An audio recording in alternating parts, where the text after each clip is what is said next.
Vėl troliai mumiai apie kometą.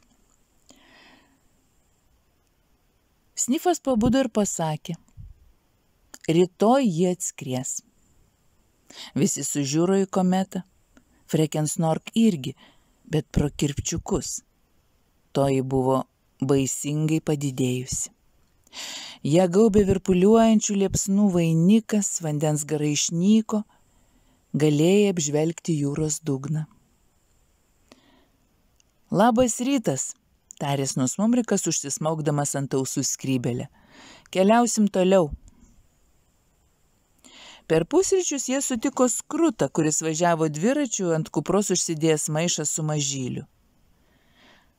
Ant bagažinės buvo pririštas lagaminas ir daugybė ryšulių ir krepšių kabaldžiavo prie vairo. Skrutas buvo raudonas kaip burokas ir nesisveikindamas spoksojo į juos.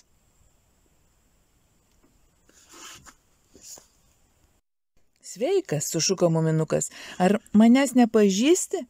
Įsikraustai? Skrutas nulipo nuo dviračių ir skubiai pasakė. Visi bėga iš trolių mumių slėnio. Manai, mes tenai pasiliksime ir lauksime kometos? Kas sakė, kad kometa nukris į trolių mumių slėnį? Paklausė Snorkas. Ondatra, atsakė Skrutas. Vaje, o kaip tėtis ir mama, sušuko muminukas, juk jie pasiliko, jie laukia manęs. Taip, nekantriai išbeldė Skrutas, sėdi verandoje, bet ko aš čia dėtas, bet to tu nebespėsi. Ir Skrutas numinė toliau taip, kad jam net gaurai pasišiaušė. Jie stovėjo ir valandėlę žvelgė jam pavimui. Lagaminas, tarė Snusmumrikas, ryšuliai ir krepšiai, per šitokį karštį. Kągi, traukime toliau. Netrukus jie išvydo kelis šimtus hatifnatų, keliaujančių į rytus. Visas jūros dugnas knibždėjo nuo pabėgėlių. Visokių smulkių padarėlių, pelių šeimynų, samanų trolių ir miško žvėrelių visi skubėjo kuo toliau nuo trolių mumių slėnio. Dauguma ėjo pėsti, kai kas labiau susijaudinęs bėgo, o didesnės šeimos buvo įsitaisiusios vežimaičius ar net ratus, kai kas boginosi namą. Visi baimingai žvilgčiojo į dangų ir bemaž ne vienas neturėjo laiko pasakyti daugiau negu sveiki. Kaip keista, liūdnai tarė muminukas, daugumą aš pažįstu ir mes šitiek laiko nesimatėme. Juk kaip tik dabar yra tiek šnekos. Jie išsigandę, tarė Snusmumrikas. Atkirto muminukas, koks jau ten pavojus namie. Tikriausiai mes klaikiai drąsus, suriko Snifas ir taip sumojavo kardu, kad net brangakmeniai sužėrėjo. Nemanau, kad esame kokie nors ypatingi drąsuoliai, pasvarstė muminukas balsu. Mes tik pripratome prie šitos kometos. Bemaž susipažinome su ja. Juk pirmi apie ją sužinojome. Matėme, kaip ji auga ir vis didėja. Tik tai pagalvokite, kokia ji vieniša. Taip, pritarė Snusmumrikas, pagalvokite, koks būtumei vienišas, jei tavęs visi bijotų.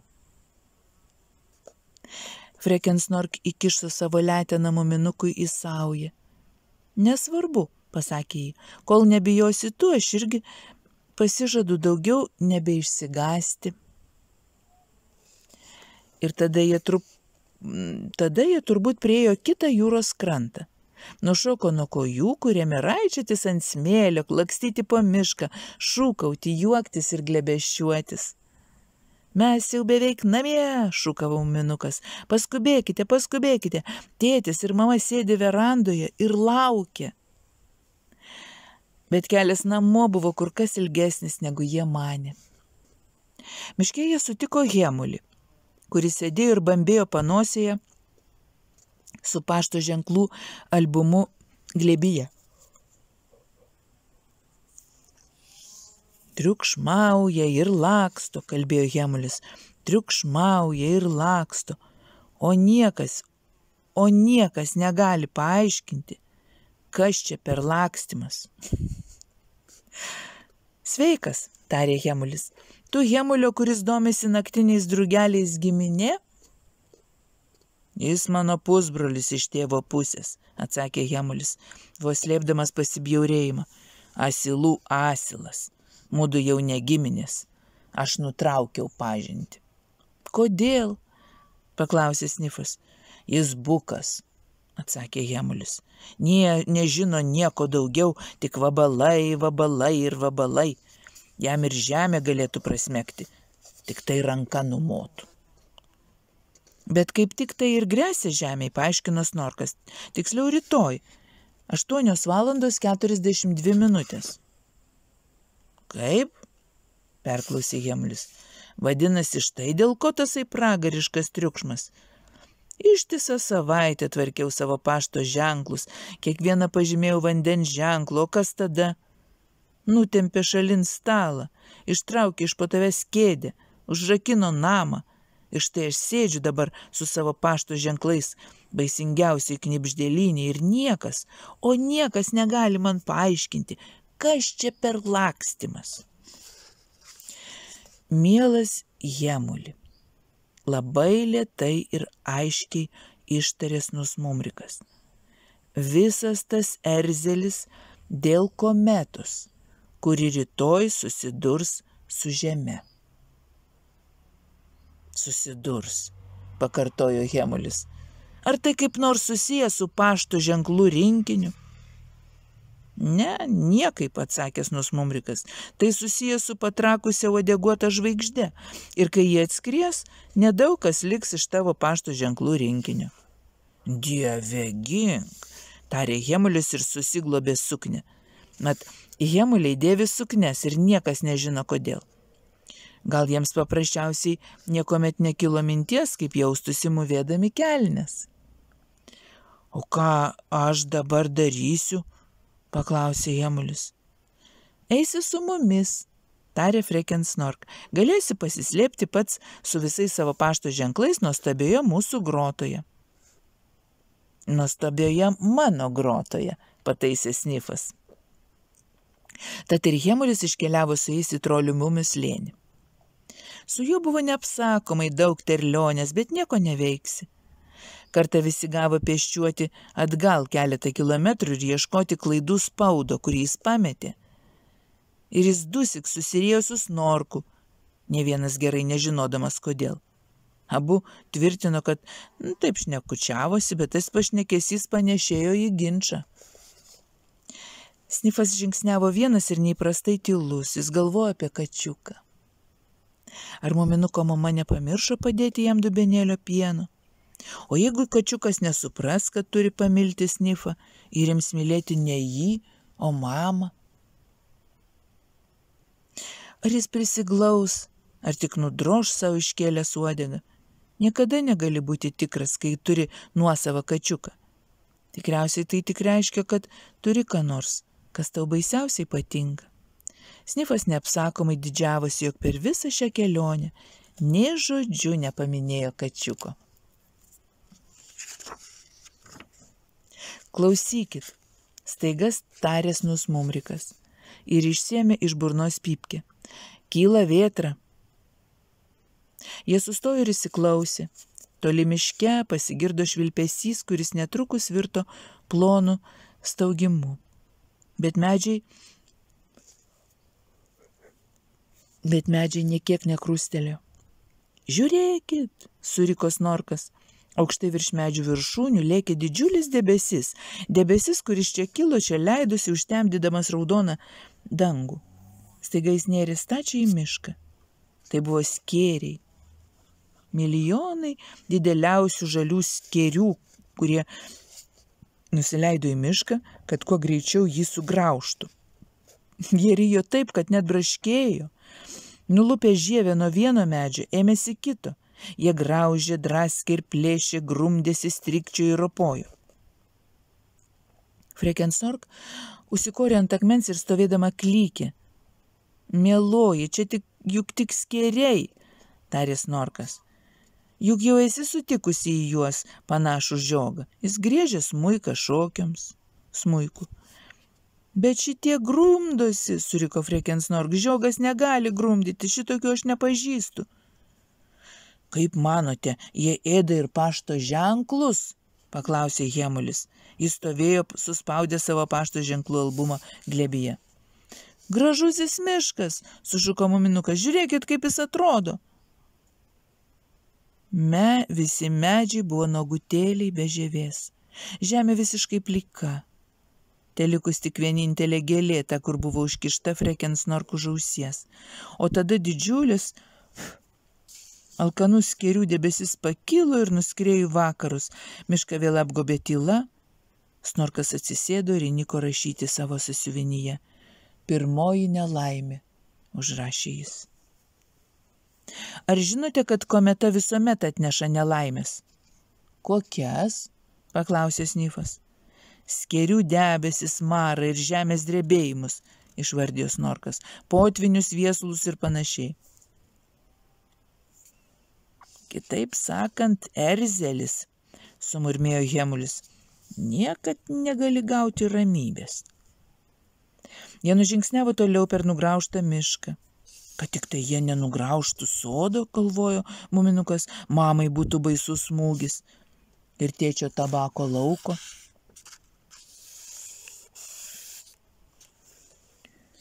Mielas mumrikai, tarė jis, pagrok ką nors, tegu būna kokia liūdna melodija.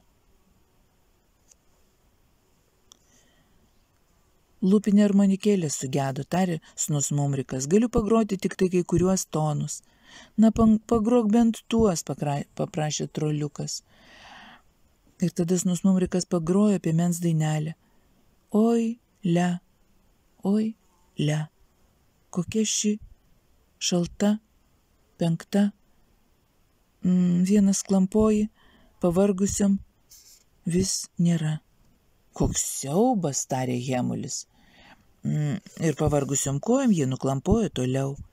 Vakaro pakilo vėjas, iš pradžių pūtė tik tai paprastas piktas vėjas, bet paskui jis sustiprėjo nuo 5 iki 6 balų pagal Boforto skalę. Netrukus jau siautė jūros vėjas ir dar po kiek laiko viesulas. Jie buvo didžiulėje pelkėje, kai juos išgriuvo viesulas. Antroji nelaimė, sušuko Snorkas ir pamojavo sąsiuviniu. Ciklonas.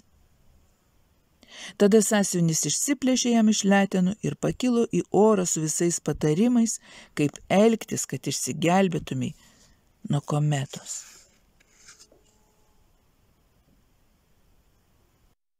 Mūs parpūs namo, sušuko muminukas, garbė Dievui, kad pučia ton pusėn.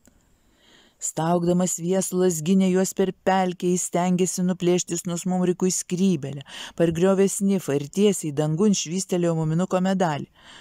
Aš bijau, sušuko Frekensnork, laikyk mane už letenos. Muminukas tvirtai suspaudė jos leteną. Jei tik turėčiau didelį balioną, galvoja jis, galėtume parskristi namo, tiesiu keliu pas tėtį ir mamą. Ir tada sukaukė Hemulis, klaikiau negu rūko sirena. Viesulas išplėšė jam iš glėbio pašto ženklų albumą ir dabar tasai nuskriejo į pasaulį su visais antspaudais ir vandens ženklais, nuplasnojo kaip paukštis vis mažėdamas ir mažėdamas ir mažėdamas. Hemulis pasileido jam įkandin bėgčiomis, audra pakėlė aukštyn jos suknę, ėmė ją plaikstyti ir plakti. Lyg didžiulis popierinis aitvaras Hemulis plasnojo virš žemėn, kol įstrigo į krūmą. Tenais užsidengė sukne galvą, netekęs bet kokios vilties. Po valandėlės jis pajuto, kad kažkas timtelėjo už letenos. Nesukit man galvos, sustaugė Hemulis. Aš esu Hemulis, kuris prarado savo pašto ženklų albumą. Žinau, atsakė muminukas siaubingai liūdna. Deja, turime pasiskolinti tavo suknę, pasidirbindinsime iš jos balioną. Mums reikia grįžti namo, atskrieja kometa, taigi malonėk nusivilkti suknę. Nesukit galvos, isteriškai suriko Hemulis, ir nekalbėkit apie kometą. Aš bjauriuosi kometomis. Dabar jau šėlo 10 balų audra. Nuo horizonto ūždamas lėkė juodas sūkurys. Sukdamasis jis artėjo vis labiau ir labiau. Nusivilk suknę, sušuko Nusmumrikas. Niekas nebeišgirdo Hemulio atsakymo, gal ir gerai, nes jis bjauriai nusikeikė. Jie kaip mat nuplėšė jam per galvą suknę, tai buvo neapsakomai plati, papuošta raukiniai sukne, kurią Hemulis buvo paveldėjęs iš tetos. Tai reikėjo tik surišti ją viršuje ir sumazgyti rankovės, ir sukne pavirto į puikų balioną. Atužė juodas sūkurys, jau buvo visai čia pat. Čiupkit ir nepasileiskit, sušuko Nusmumrikas. Dabar skrisime paskui tavo pašto ženklų albumą. Visi keliauninkai tvirtai įsikibo į Hemulio suknios raukinius, audra pagavo suknę, pakėlė, juodasis viesulas užgriuvo pelkę ir staugdamas, baubdamas puolė jiems iš paskos, žemė išslydo jiems iš po letenų, sutemo nors durk pirštu. Ir jie nuskriejo tolyn į vakarus, paniro į sutemas ir į naktį. Prieš pat vidurnaktį ciklonas išsikvėpė ir liovėsi siautęs. Balionas pamažėle nusileido į mišką ir pakibo ant aukšto medžio. Niekas ilgai neištarė nė žodžio. Visi kiūtojo susirietę tarp šakų, žvelgė į raudoną miško tamsą ir klausėsi, kaip nudunda ciklonas. Vis tolyn ir tolyn. Galop liko vos girdimas kauksmas, paskui įsiviešpatavo tyla.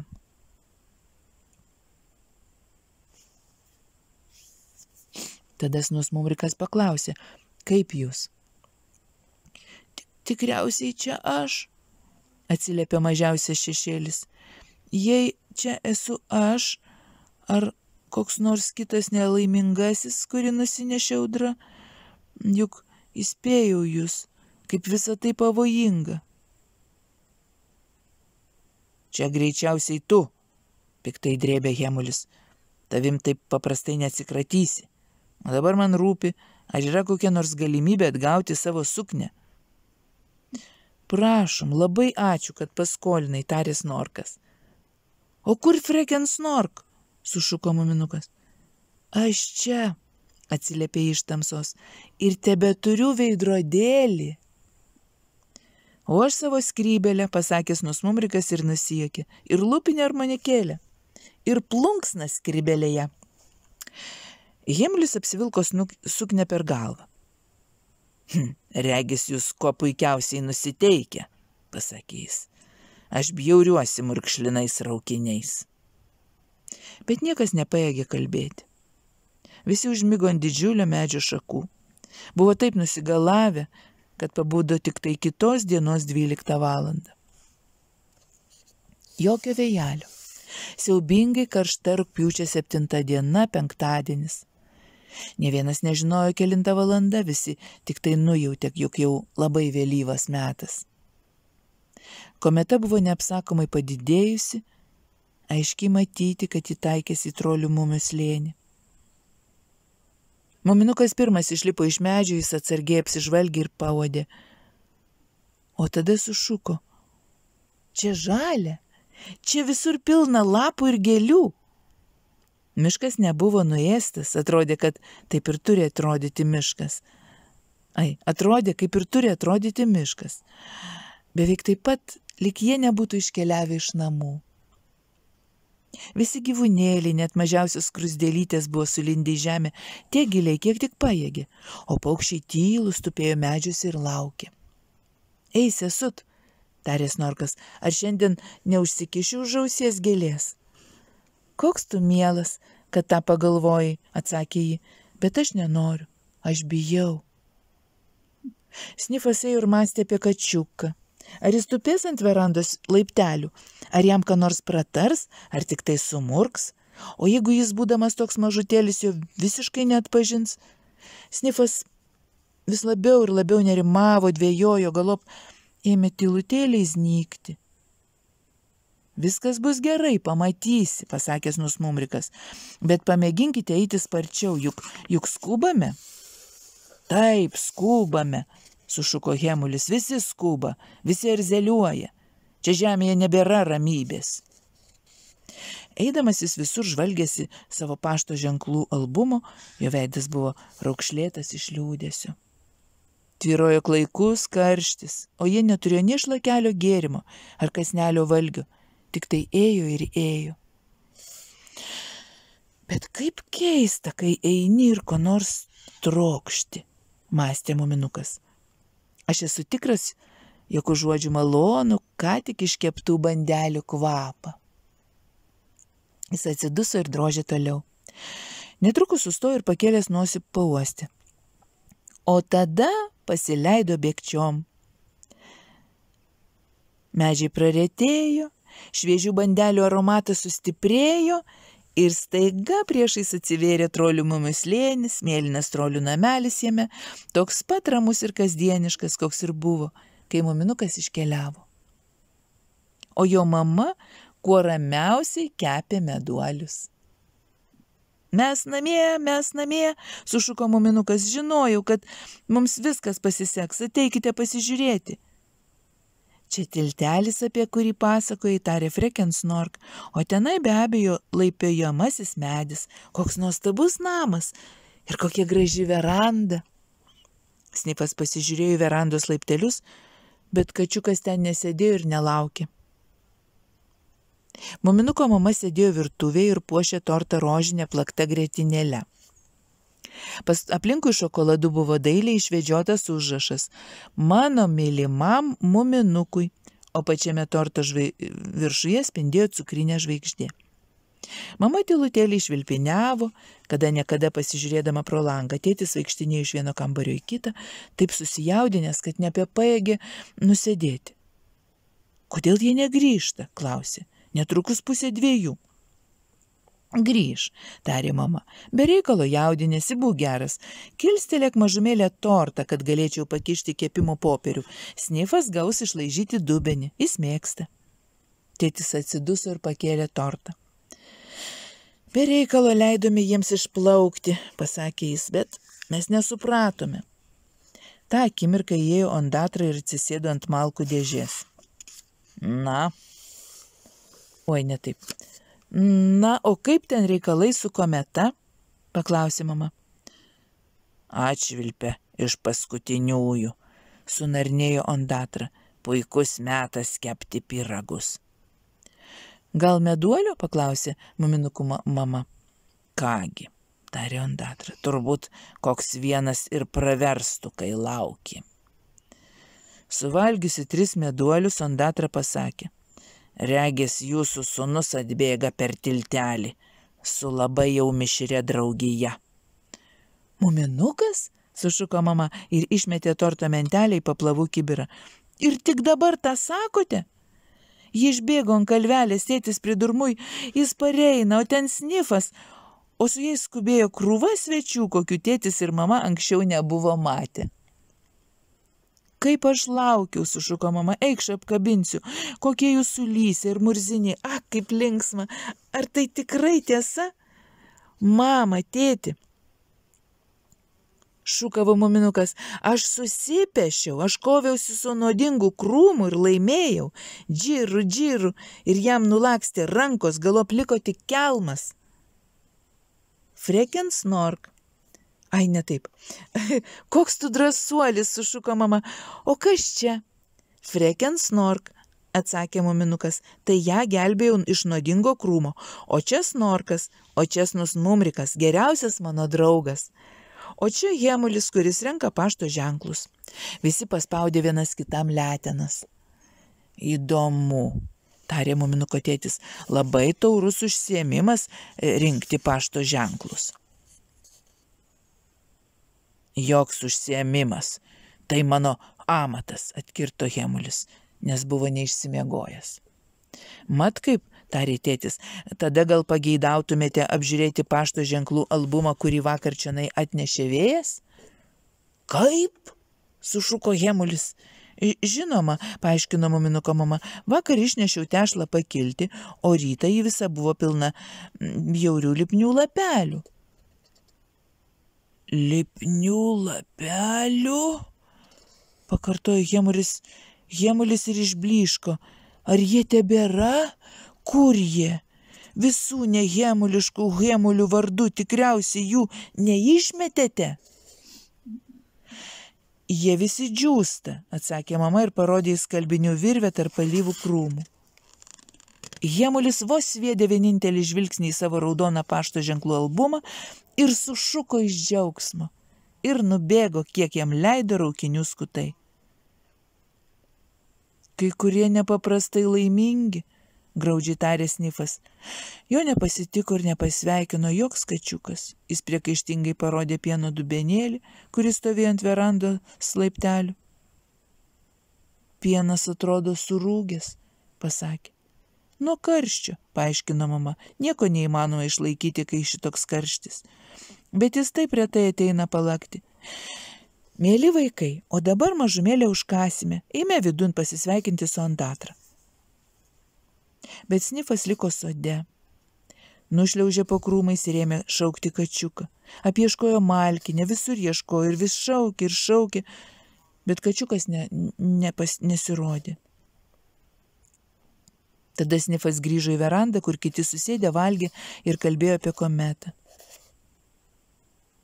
Ondatra sakė, kad jie atsitrenks į žalumynų daržą vakare, pasakojo muminuko mama.